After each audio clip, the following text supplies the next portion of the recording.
갑니다. 마가복음 5장 21절부터 43절. 예수께서 배를 타시고 다시 맞은편으로 건너가시니 큰 무리가 그에게로 모이거늘 이에 바닷가에 계시더니 회당장 중에 하나인 야이로라 하는 이가 와서 예수를 보고 발 아래 엎드려 간곡히 구하여 이르되 내 어린 딸이 죽게 되었사오니 오셔서 그 위에 손을 얹으사 그로 구원을 받아 살게 하소서 하거늘 이에 그와 함께 가실새 큰 무리가 따라가며 애워싸 밀더라. 12해를 요점으로 알아온 한 여자가 있어 많은 의사에게 많은 괴로움을 받았고 가진 것도 다 배비하였으되 아무 효험이 없고 도리어 더 중하여 졌던 차에 예수의 소문을 듣고 무리 가운데 끼어 뒤로 와서 그의 옷에 손을 대니 이는 내가 그의 옷에만 손을 대어도 구원을 받으리라 생각함이로라. 이에 그의 혈로 근원이 곧 마름에 병이 나온 줄을 몸에 깨달으니라. 예수께서 그 능력이 자기에게서 나간 줄을 곧 스스로 아시고 우리 가운데서 돌이켜 말씀하시되 누가 내 옷에 손을 대었느냐 하시니 저들이 여짜오되 무리가 싸미는 것을 보고 오시며 누가 내게 손을 대었느냐 물으시나이까 하되 예수께서 이 일을 행한 여자를 보려고 둘러보시니 여자가 자기에게 이루어진 일을 알고 두려워하여 떨며 그 앞에 엎드려 모든 사실을 여쭈니 예수께서 따라 내 믿음이 너를 구원하였으니 평안히 가라. 내 병에서 놓여 건강할지어다. 예수께서 말씀하실 때에 회당장 집에서 사람들이 와서 회당장에게 이르되 당신의 딸이 죽었나이다. 어찌하여 선생을 더 괴롭게 하나이까. 예수께서 그 한 말을 곁에서 들으시고 회당장에게 이르되 두려워하지 말고 믿기만 하라 하시고 베드로와 야고보의 형제 요한 외에 아무도 따라옴을 허락하지 아니하시고 회당장의 집에 함께 가사 떠드는 것과 사람들이 울며 심히 통곡함을 보시고 들어가서 그들에게 이르되 너희가 어찌하여 떠들며 우느냐 이 아이가 죽은 것이 아니라 잔다 하시니 그들이 비웃더라. 예수께서 그들을 다 내보내신 후에 아이의 부모와 또 자기와 함께 한 자들을 데리시고 아이 있는 곳에 들어가사 그 아이의 손을 잡고 이르되 달리다고 마시니 번역하면 내가 네게 말하나니 소녀야 일어나라 하심이라. 소녀가 곧 일어나서 걸으니 나이가 12살이라. 사람들이 곧 크게 놀라거늘 예수께서 이 일을 아무도 알지 못하게 하라고 그들을 많이 경계하시고 이에 소녀에게 먹을 것을 주라 하시니라. 아멘. 자, 사람들이 예수님을 믿는데 또 믿지 않고 아니면 찾지 않는 이유 가운데 하나는 예수님을 모르기 때문이다. 잘 모른다고 하는 사실 때문이라고 합니다. 근데 성경적으로 생각하거나 신앙적으로 생각해 보면 예수님을 알기 때문에 믿는 사람은 극히 적습니다. 그것은 거의 없다고 봐요. 교회에 처음 왔을 때 여러분들 예수님을 알고 왔나요? 예수님 누군 줄 알기 때문에 왔나요, 교회? 그렇지 않았죠? 습관적으로 가게 되거나 어쨌든 이유가 있지만 알고 온 건 아니죠. 예수님 누구다, 어떤 분이다, 그래서 믿어야 되겠다. 근데 이제 이런 얘기는 많이 해요. 죄사함 받고 구원받으려고 왔다고, 믿는다고. 그냥 하는 얘기지. 죄사함을 받았는지 구원을 받았는지 자기는 모르잖아요. 그러니까 이게 다 모순입니다. 우리 믿음 가운데 모순 중에 하나는 예수님을 믿는 데 있어서 믿음을 가지고 예수님이 누구신지를 아는 자가 되어 간다는 사실입니다. 그것은 예수님께서 누구신지를 꼭 알기 때문에 믿는 것이 아니라 믿기 때문에 알게 된다는 거죠. 우리의 믿음은 그래서 예수님을 영접하는 일에 먼저 초점이 맞춰져 있는 거죠. 그분을 영접해야 누군지를 알지. 누군지 아니까 영접하는 그것은 좀 불가능한 거예요. 정확하게 알고 믿는 사람은 없습니다. 그래서 예수님은 우리의 생명이셨고 생명 안에 빛이신 그분이 육신으로 이 땅에 오셨습니다. 이분이 우리의 생명의 주인이십니다. 예수님의 제자들은 예수님이 불렀을 때 그들이 먼저 예수님이 그리스도 유사하신 하나님 아들이라고 고백하고 왔습니까? 결코 그런 일은 없습니다.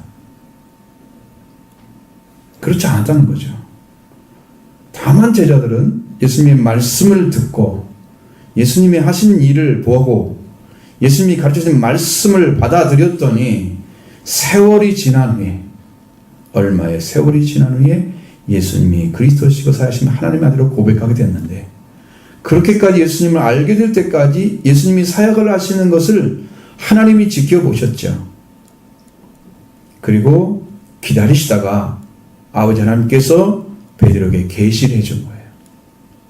이를 알게 하니는 혈육이 아니요 하늘에 계신 내 아버지시니라. 그래서 베드로가 주는 그리스도시고 당신은 그리스도시요 살아계신 하나님의 아들이라고 고백한 거예요. 그러니까 여기 믿음은 여러분이 말씀을 듣고 받아들이고 그런 훈련을 계속해 가면서 얻어지는 거예요. 그렇게 해서 발견되는 거예요. 알고 믿는 사람은 없다는 거죠. 그러니까 그것에 대해서 여러분 전혀 이상할 것이 아무도 없어요. 지금 이 땅에 많은 그리스도인들은 자기는 다 예수님 알고 있고 믿고 있다고 생각합니다. 대부분 사람들이 교회에서 그렇게 가르쳐놨기 때문에. 근데 여러분이 실제로 영적인 부분에서 알고 있느냐고 물어보면 대답 못하는 사람이 거의 대부분일 겁니다. 그러니까 그런 거 가지고 두려워하지 마세요. 그게 문제가 아니에요. 그 길을 걷지 않는 게 문제예요. 가르쳐 주면은 아 그렇구나. 그럼 나는 어디서 시작하면 되겠구나. 이것을 먼저 받아들이는 것이 중요한 거지. 그 부분을 아예 안 써버리면 시작도 안 되잖아요. 그게 제일 무서운 겁니다. 불신중에서. 말씀을 수없이 얘기해 주는데 내가 서야 할 자리를 찾지 않고 있는 사람들. 듣고 그냥 지나가 버리는 사람들. 이 사람들이 1000번 들어도 계속 그 자리야. 그것이 문제인 거지. 들어서 그게 시작이구나라고 생각해서 딱 받아들이면 여러분 거기서 서 가면 됩니다. 그때부터 믿음의 역사가 시작되는 거예요. 그래서 그렇기 때문에 예수님은 누구시기 때문에 믿었고 그 믿음의 고백은 다음에 하십니다. 지금 할 일은 예수님을 그냥 받아들이는 거예요. 여러분 예수님을 그냥 믿으시고 계십니까? 예수님을 믿고 계십니까? 진정으로 믿으십니까? 예수님을 믿는다고 고백하는 거, 예수님이 주셨던 하나님 말씀을 읽고 믿음으로 받아들이고 그렇게 하면서 믿음을 갖고 이미 출발한 사람들은 그 말씀을 읽을 때마다 더 새로워져요. 새로워지고 뜨거워지고 성장하는 그런 일이 벌어집니다. 혈중 앓았던 여인의 믿음은 어떻습니까? 회당장 야이로에는 어떻습니까? 둘 다 다르긴 하죠. 분명하게 알 수 있는 것은 모든 치료에 실패하고 마지막 소망을 예수님께 걸었다는 거예요. 그게 다른 거예요. 우리도 수없이 실패할 수 있습니다. 그리고 마지막에 예수님께 가져올 수도 있습니다. 왜? 그가 예수님을 알았더라면 그렇게 하겠습니까? 몰랐으니까 그렇게 했겠죠. 그래서 끝에 그 문제를 가지고 예수님께 딱 승부를 걸은 거예요. 그리고 그 승부 하나로 그 인생이 바뀌었습니다. 그 하나로 바뀌었습니다. 그것은 다른 소망이 없었기 때문이죠. 여러분들은 예수님을 믿는 이유가 더 이상 믿을 수 있는 것이 없기 때문에 최후로 믿어야 될 분으로 받아들여지는 순간에 진실한 믿음이 되는 거예요. 다른 것도 믿을 것이 또 많고 그렇게 가지고 있다면 믿음의 생활을 하지 않습니다. 의지할 것도 많고 해야 될 것도 많고 생각할 것도 많고 이건 예수님의 최후가 아니야. 최종적인 것이 아니야. 그러니까 세상에 할 일은 많잖아, 여러분. 재밌는 거 많잖아. 예수님을 만나는 사람들은 예수님이 최종적인 분이기 때문에 만난 거예요. 믿어야 될 최종적인 분이라는 것을 알기 때문에 만난 거예요. 거기서 믿음을 찾게 되는 거예요. 그게 혈루증 여인의 믿음이었습니다. 다른 것도 가지고 있고 믿어야 할 것도 많고 가지고 놀 신뢰할 것도 많고 여러분이 가지고 있는 돈이 좀 있다면 돈을 신뢰하겠죠. 예를 들어서 그런 거예요. 내가 뭔 일을 좀 잘하고 있으면 그것도 신뢰하겠죠. 내가 가진 것도 많고 그러니까 그것도 신뢰하고 교회 다니는 것은 거칠의 형태가 되는 거죠. 아니면 그저 교회 다녔기 때문에 그냥 거칠을 믿고 있는 것인가 생각해 봐야 됩니다. 혈증에 걸렸던 여인이 믿었던 예수님을 소문을 듣고 믿는 믿음이었습니다. 21절부터 24절의 말씀 보겠습니다. 예수께서 배를 타시고 다시 맞은편으로 건너가시니 큰 무리가 그에게로 모이거늘 이에 바닷가에 계시니 회당장 중 하나인 야이로라 하는 이가 와서 그를 보고 말 아래 엎드려 간곡히 구하여 이르되 내 어린 딸이 죽게 되었으니 오셔서 그의 위에 손을 얹으사 그로 구원을 받아 살게 하소서 하거늘 이에 그와 함께 가실새 큰 무리가 따라가며 애워싸 밀더라. 아멘. 자, 예수님께서 배를 타시고 다시 맞은편으로 건너가셨을 때 큰 무리가 예수님께 모여왔다. 그리고 바닷가에 계셨다고 말씀하셨습니다. 이어서 또 그때 회당장 하나인 야이로라는 자가 와서 예수님 발 아래에 엎드렸습니다. 예수님을 보고 그리고 간곡히 구하여서 말했습니다. 내 어린 딸이 죽게 되었으니 오셔서 그의 위에 손을 얹으셔서 그로 구원을 받아 살게 하소서 이렇게 구했습니다. 예수님은 그와 함께 가는데 큰 군중들이 뒤따르며 함께 밀었다라고 기록하고 있습니다. 이 말씀을 잘 생각해 보면 얼마나 많은 사람들이 몰려왔는지 알 수 있겠죠. 예수님을 뒤따른 사람도 있었고 함께 예수님을 밀었다 그럽니다. 그럼 예수님을 중심으로 사람들이 쭉 몰려가면서 이렇게 밀리고 이렇게 밀리고 이렇게 밀리고 계속 왔다 갔다 하면서 밀리는 상태를 얘기하는 거예요. 그런 상태예요. 누가 예수님이 겉옷에 손을 대었는지 알 수 있습니까? 그런 상황에서 모릅니다. 누가 예수님을 닦고 지나갔는지 알기 힘든 상황이라는 얘기를 하고자 하는 거예요. 이 말씀은. 근데 12회를 혈루증을 알아온 한 여자가 예수님을 만졌다고 얘기합니다. 25절로 28절 보겠습니다. 12회를 혈루증으로 알아온 한 여자가 있어 많은 의사에게 많은 괴로움을 받았고 가진 것도 다 허비하였으되 아무 효용이 없고 도리어 더 중하였던 차에 예수의 소문을 듣고 무리 가운데 끼어 뒤로 와서 그의 옷에 손을 대니 이는 내가 그의 옷에만 손을 대어도 구원을 받으리라 생각함일러라. 아멘. 자, 혈루증이라고 하죠. 12년을 혈루증 앓았대요. 한 여자가 있었다고 합니다. 이건 부인병이죠. 그렇습니다. 많은 의사들에게 괴로움을 받았다 그랬습니다. 그리고 가진 것도 다 허비했다. 그러니까 치료를 받으러 이 사람 저 사람 찾아다녔는데 치료가 되지 않았다는 거죠. 이런저런 것을 다 시키는 대로 했는데 낫지를 않았어요. 이걸 문명적으로 생각하면 예수님 만나려고 준 병이야. 그렇게 끝에 가서 얘기를 하겠지만 여러분 삶의 과정들은 그렇지 않잖아요. 결론만 얘기하면 안 되지 그러면.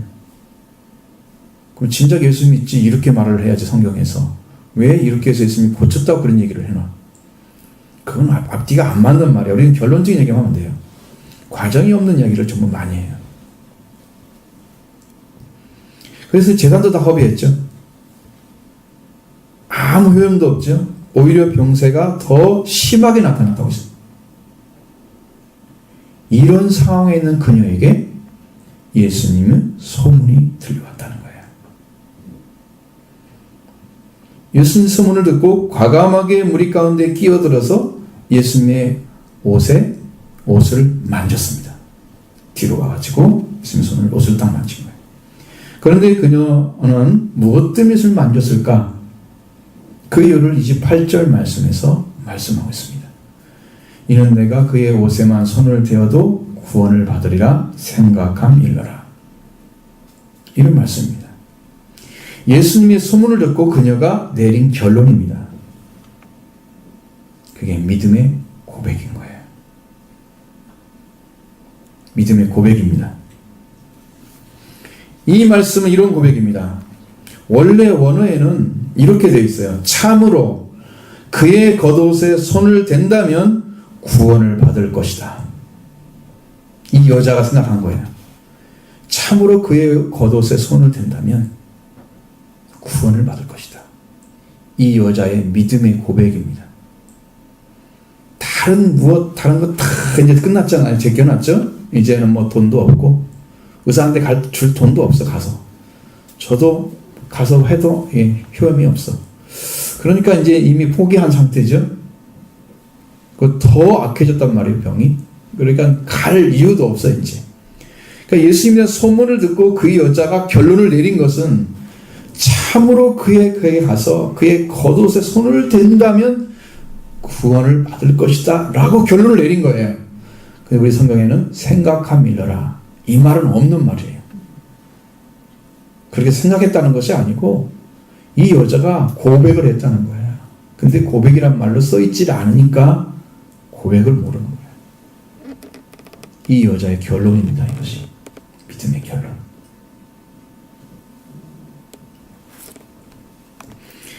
이것은 그녀가 예수님에 대해서 들은 소문에 그녀가 예수님을 어떻게 받아들였는가를 밝게 보여주고 있는 말씀입니다. 참으로 그의 겉옷에 손을 댄다면 구원을 받을 것이다.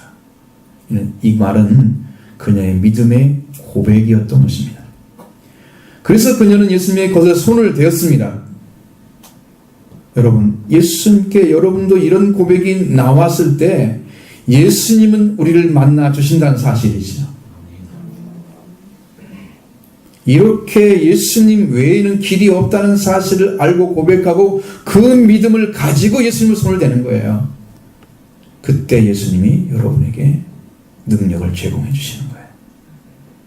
여러분의 문제를 해결해 주시는 거예요. 어떤 문제는 상관이 없습니다. 왜?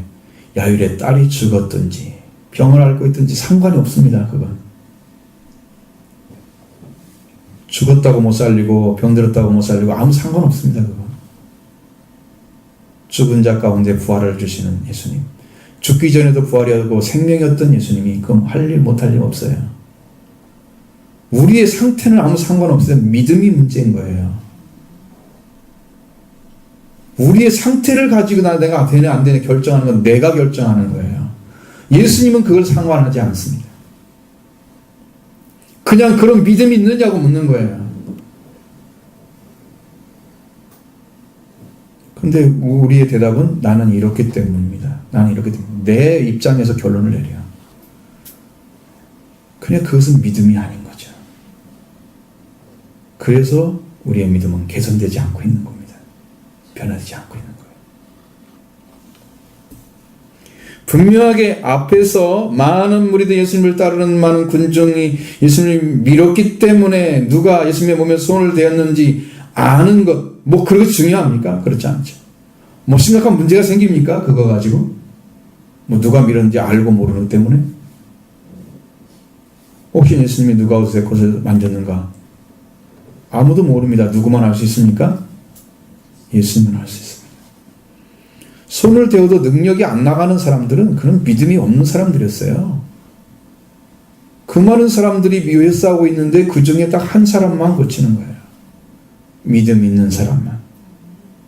예수님이 고쳐줄 거라고 믿는 믿음 가지고 고치는 거예요.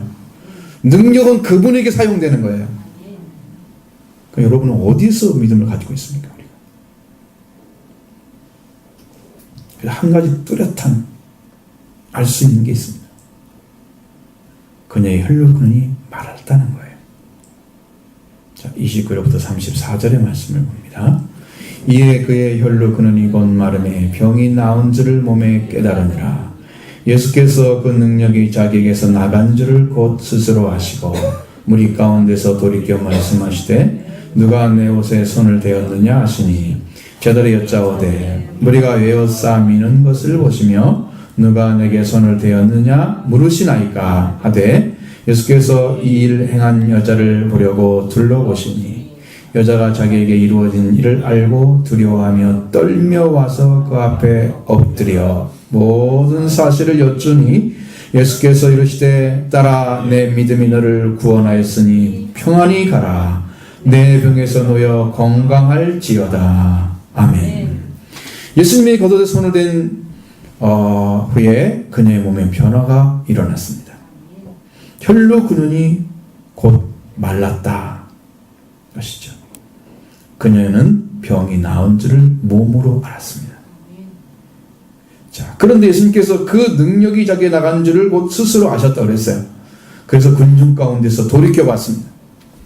그리고 마치 그것을 만진 것을 보신 것처럼 누가 내 옷에 손을 대었느냐? 예수님은 알고 계셨죠. 이렇게 말씀하시면 누가 손을 대었는지 이미 아셨을 것입니다. 왜? 능력이 나왔기 때문에 뒤에 있는 사람 딱 보면 딱 알죠. 누가 손을 댔는지. 그런데도 물어보는 거예요. 알아도. 왜? 확인하기 위해서가 아니고요. 구원시키기 위해서입니다. 여러분도 보시다시피 10명의 나병 환자가 예수님이 고침받았잖아요. 그때 돌아온 사람은 한 사람밖에 없었습니다. 돌아와서 감사하다고 엎드린 사람이 한 사람. 예수님을 경배한 사람 없었어요. 한 사람밖에. 9사람들은 병은 고쳤지만 관계가 안 맺었어요. 그건 구원 못 받습니다. 아셔야 돼요. 병은 고침받았다고 구원받았다. 그래서 나는 영원히 구원받을 것이다. 이렇게 생각하면 안 돼요. 그 고치신 주님이 여러분의 영도 구원해 줘야 돼요. 몸만 구원하는 게 아니에요. 몸은 고치는 게 문제가 아니고 영혼을 구원하셔야 돼요. 그건 속죄의 문제입니다. 능력 행하는 게 더 쉬워. 예수님께는 죄사함은 제물이 바쳐져야 속량이 이루어지기 때문에 그건 더 큰 고통이에요. 십자가를 지시하면 되는 문제예요. 영혼의 문제 더 크죠? 왜? 그런 고통을 통해서 주시는 은혜가 훨씬 큰 은혜예요. 능력을 가지고 고치는 것은 큰 은혜가 아니라 예수님 입장에서는. 그런데도 예수님 누가 내 몸에 손을 대었냐고 물으셨습니다. 예수님은 자신에게 능력이 나은 것을 스스로 아셨다고 했습니다. 이것은 혈루증 걸린 여인이 예수님의 겉옷을 만지면 구원을 받을 것이다. 믿었던 그 여인의 믿음이 이루어진 증거입니다. 여러분 믿음은 뭐가 있어야 돼요? 증거가 있어야 되는 거예요. 내가 믿었다? 뭘 믿었는데? 이 여인처럼 말을 할 수 있어야 돼요. 예수님 믿었던 이런 결과가 왔어. 이루어져야 되죠, 믿음이. 그게 열매죠. 그냥 가서 예수님 병 고치고 그냥 간 것은 열매가 안 맺다가 말아진 거죠. 그 쭉정이와 같은 거예요. 가서 예수님 발에 엎드려서 영광을 돌려드리고 참된 관계를 맺고 구원을 얻어야 되는 거죠. 열매가 맺어져야 되는 거예요. 그러니까 예수님이 누구냐고 물어보는 거예요.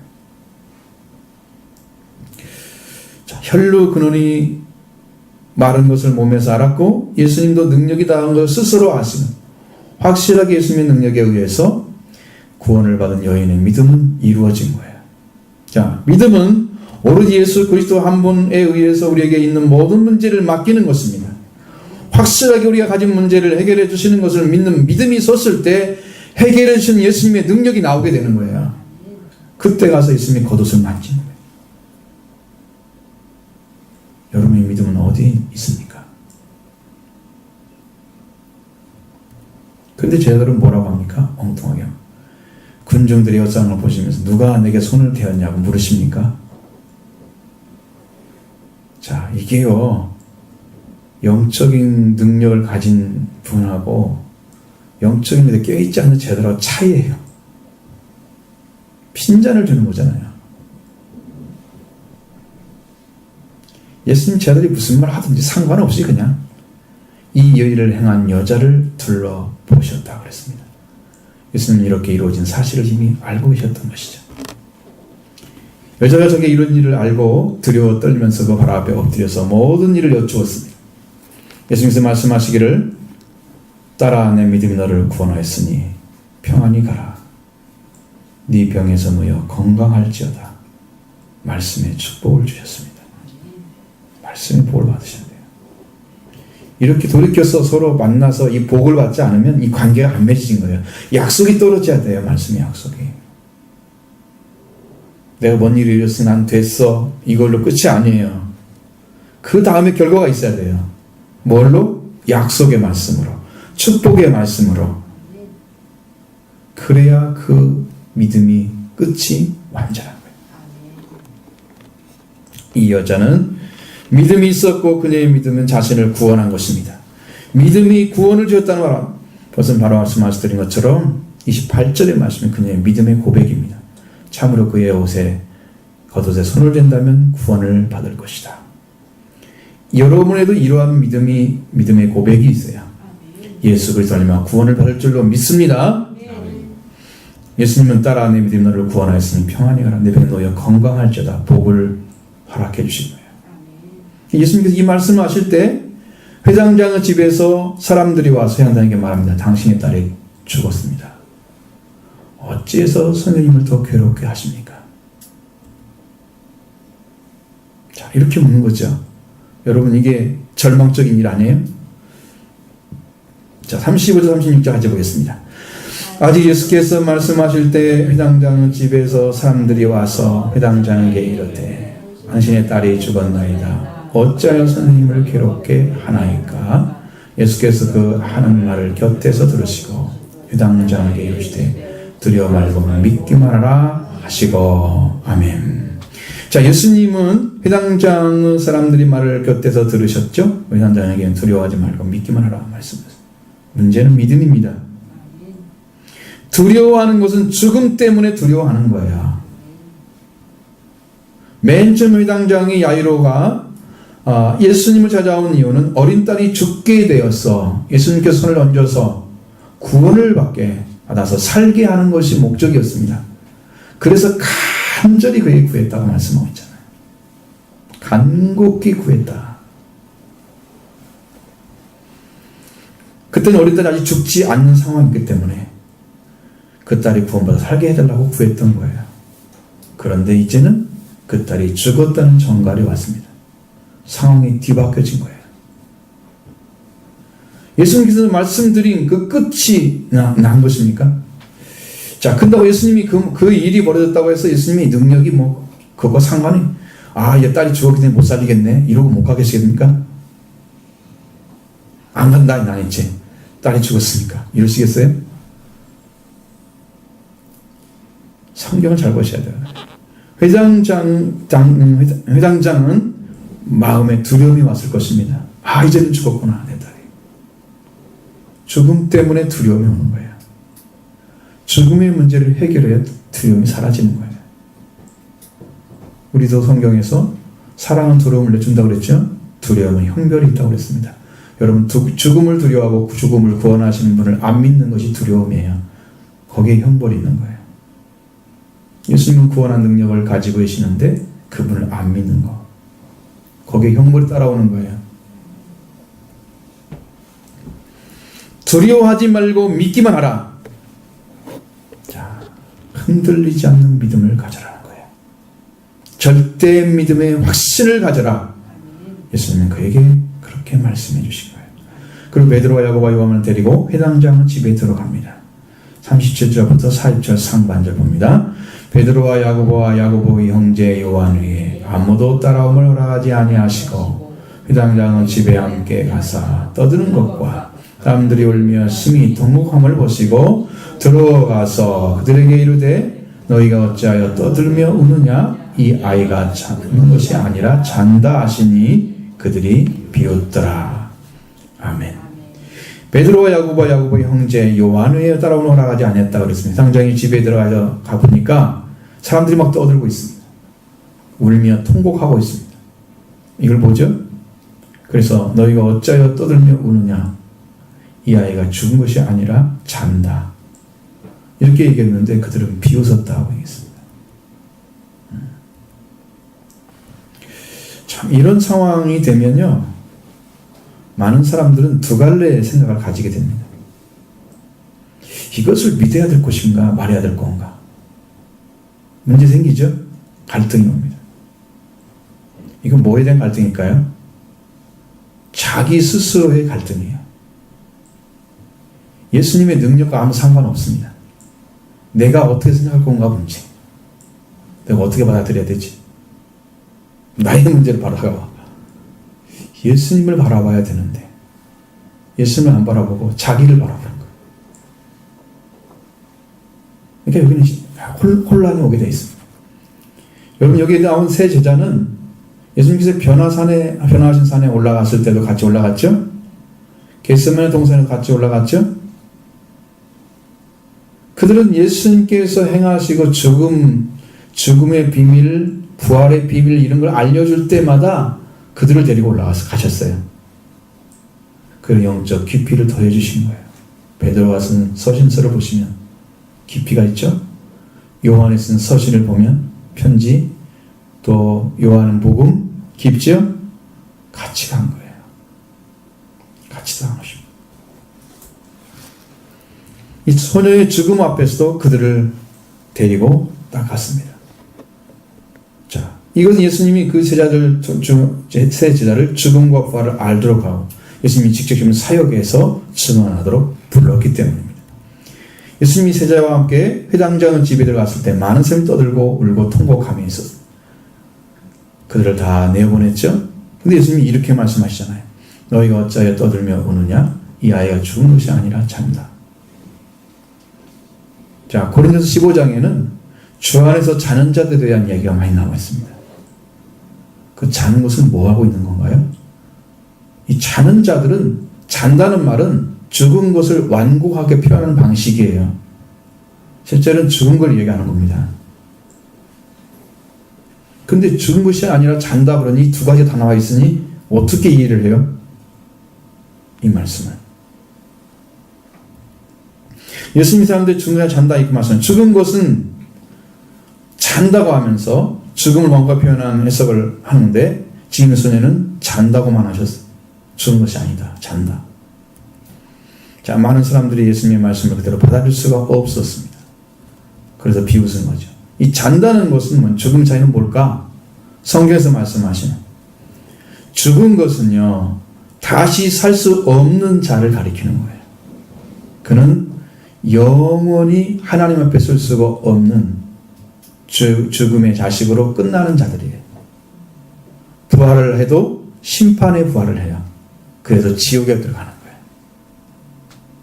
잔다는, 주 안에서 잔다는 자 속에 들어간 자들은 다시 잠에서 깨우듯이 그들이 다시 살 수 있는 영생을 얻는 자들을 가리키는 거예요. 깨울 수 있는 자들을 잔다 그러면 죽었지만, 그래서 주 안에서 잠자는 자들에게 말하는 그 얘기하는 거예요. 예수님께 이 소녀의 죽을 병에 걸렸는지 아니면 죽었든지 그 관계가 없으십니다. 예수님께서 사람의 생명을 살리고 죽이시는 권세를 가졌습니다. 그런 능력도 예수님이 가지신 하나님이시기 때문입니다. 베다니아 사이는 나사로를 죽은 지 사흘이 된 썩은 냄새가 나는 그도 살려내셨습니다. 독자를 잃은 어머 과부의 아들도 죽으면서 살려내신 예수님이십니다. 죽으시고 무덤에 돌로 막았을 때 죽은 자가 다시 살아나서 돌아 나올지라도 무덤이 막혀있는 그것도 부활의 권능으로 돌을 옮기시고 그 안에 예수님이 갇혀있지 않으셨습니다. 나사로는 죽은 지 사흘이 되는 변했지만 살아나면 문제되지 않았다. 돌을 굴리고 나사로가 나오라 했을 때 나사로는 죽음에서 살아나왔습니다. 그를 부러와 다니게 하라. 예수님은 자신을 하나님께서 보내신 자인 걸 믿게 하기 위해서 이러한 능력을 나타내셨다고 요한복음 12장 42절에 기록하고 있습니다. 예수님을 떠드는 자들, 통곡하고 있는 자들을 다 내보내셨다. 왜 내보내셨을까? 40절 하반절부터 43절까지 보겠습니다. 예수께서 그들을 다 내보내신 후에 아이의 부모와 또 자기와 함께한 자들을 데리시고 아이 있는 곳에 들어가서 그 아이의 손을 잡고 이르시되 달리다고 마시니 번역하면 곧 내가 내게 말하노니 소녀야 일어나라 하심이라. 소녀가 곧 일어나 걸으니 나이가 12살이라.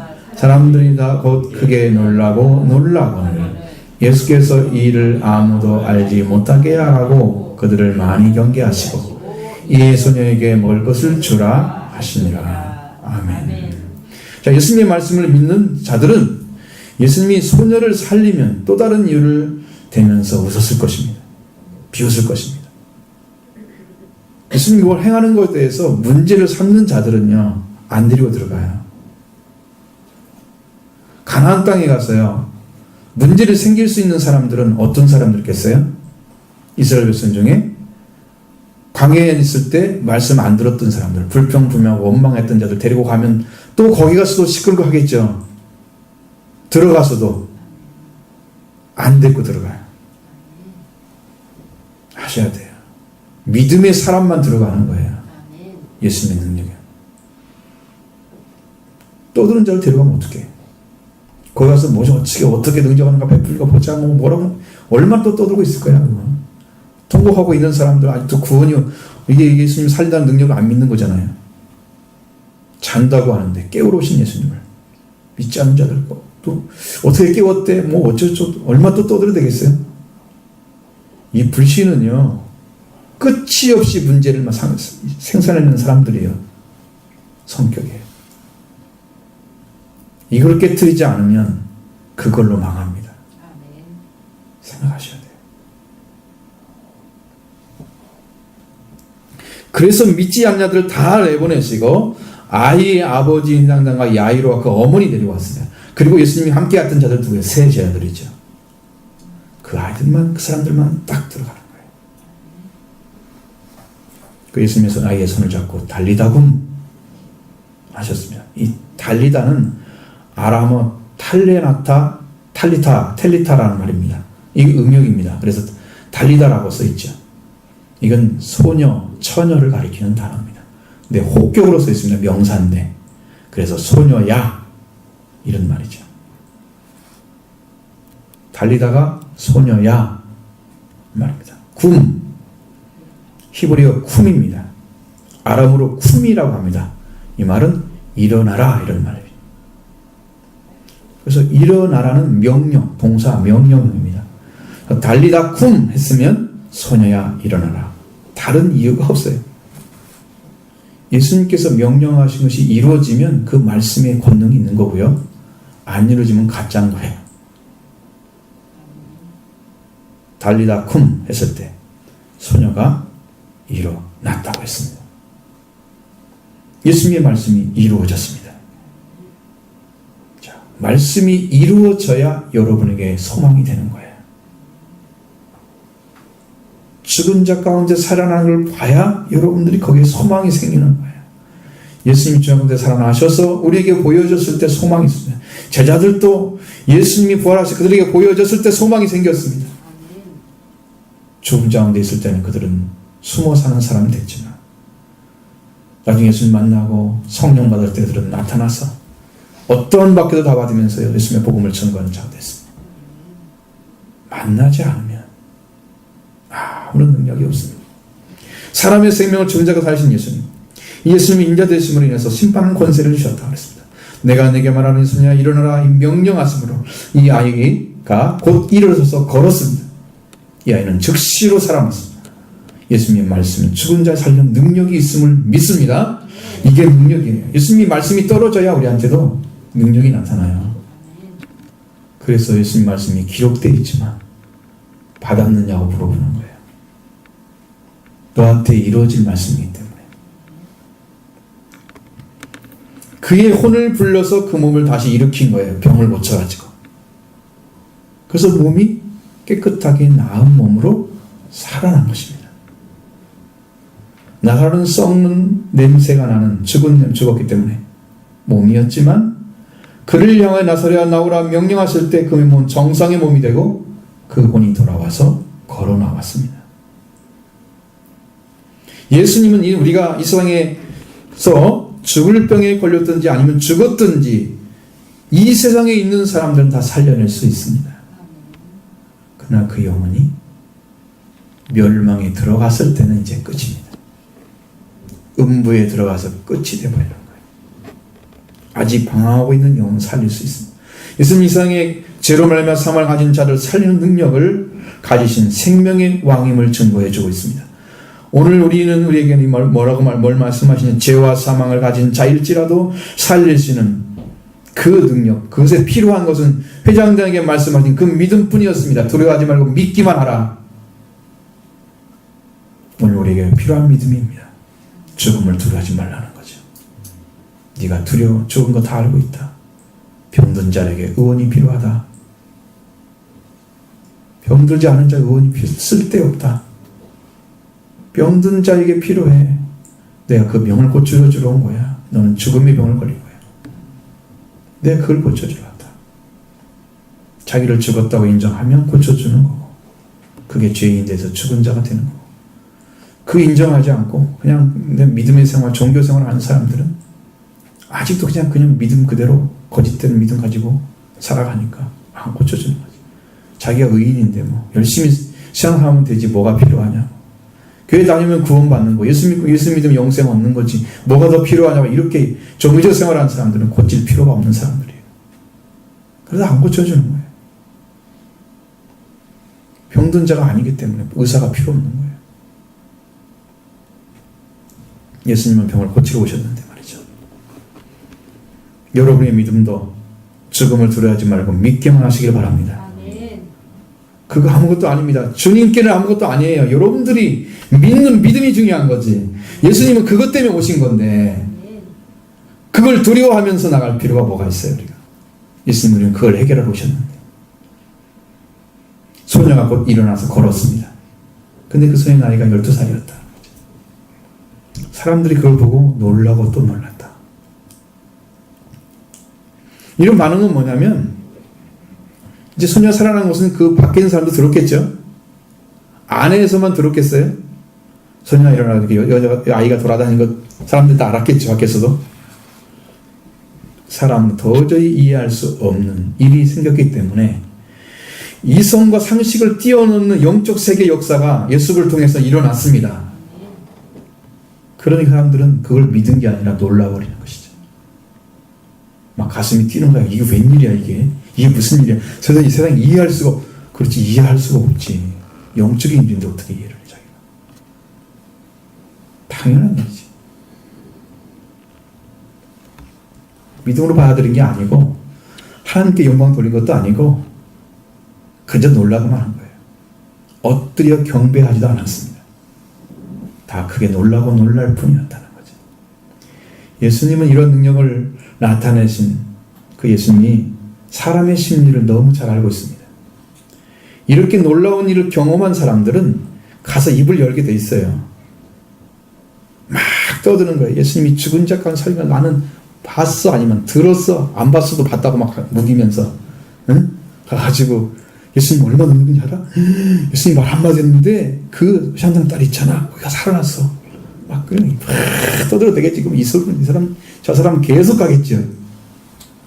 이스라엘 전국에 다 퍼질 겁니다. 이런.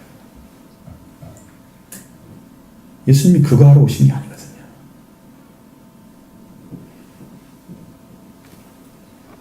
목적을 잘 모르는 사람들은 거기에 초점을 맞춥니다. 그래서 말하지 말라고 경계하십니다. 다른 사람에게도 아무에게도 말하지 말라고 아주 심하게 경계를 하십니다. 그럼 예수님께서 배달산에 올라가셨을 때도 제자들에게 내가 부활하기 이전에는 말하지 말라고 말씀하셨어요. 그 부활의 몸이 여러분 빛같이 변했다고 했죠. 얼굴에서는 해처럼 빛났다고 말씀하셨습니다. 그 모습이 예수님의 모습, 실제 모습이에요. 하나님 모습이에요. 그것을 부활하기 전에는 말하지 말라고. 이건 원래 부활의 모습이기 때문에 그렇죠. 이것도 예수님의 능력을 나타내는 거예요. 이것은 영적인 부활을 의미하는 것입니다. 이것은 환생이에요. 환생. 환생과 부활은 어떻게 다르냐? 환생은요, 죽은 자 가운데 살긴 하는데 다시 죽을 사람이에요. 근데 부활은 죽은 자 가운데 살아가는데 다시는 안 죽는 사람이에요. 우리는 부활을 있기를 원합니다. 환생이 아니에요. 근데 많은 분들은 그것도 기적이라고 그러잖아요. 근데 그게 문제가 아니에요. 예수님은 뭘 주러 오셨냐면 환생 주러 온 게 아니고 부활을 주러 오셨어요. 여러분에게. 다시는 죽지 않는, 죽어도 살겠고, 나를 믿는 자는 죽어도 살겠고, 살아서 나를 믿는 자는 영원히 죽지 아니하리. 예수님 그걸 주러 오셨어요. 저와 여러분에게. 그러니까 부활이 우리의 생명이신 예수 그리스도를 믿는 게 너무 당연하죠. 주러 오신 걸 받아야 되죠. 내가 선물인데 그게. 우리를 위해서 오신 거예요. 자, 그 소녀에게 먹을 걸 주라고 말씀하십니다. 예수님께서 부활하실 때도 디베랴 바닷가에서 생선과 빵을 굽는 걸 보시잖아요. 그리고 그걸 같이 드셨습니다. 그러나 이 소녀는 부활한 게 아니고 환생한 것이죠. 자, 왜 먹을 걸 주라고 했을까? 그것은 죽어서 살아나서 먹을 것을 먹음으로 분명히 살아난 자인 것을 증거하기 위해서 그럽니다. 뭐 먹을 거 안 주면 어떨 거예요? 배고프다 하면 밥 주면 되잖아요. 근데 예수님은 먹을 걸 주라고 말씀하시고 살았다 봐라. 증거하시는 거예요.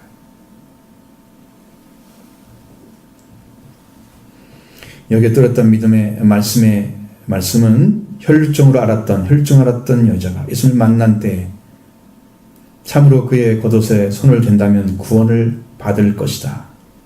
그녀의 믿음의 고백이 있었던 거죠. 회당장의 딸의 환생도 죽음에 다다른 아픔의 몸을 가지고 있든지 아니면 죽었든 상관없이 예수님께서 주시는 말씀 분명하게 두려워하지 말고 믿기만 하라. 회당장에 주신 그 말씀을 믿음으로 이루어진 거예요. 회당장은 그대로 받아들인 거예요. 아무 말도 없다는 것은요, 그대로 받아들인 거예요. 그거 따라갔습니다. 둘 다 믿음에 관련된 거예요. 믿음의 고백.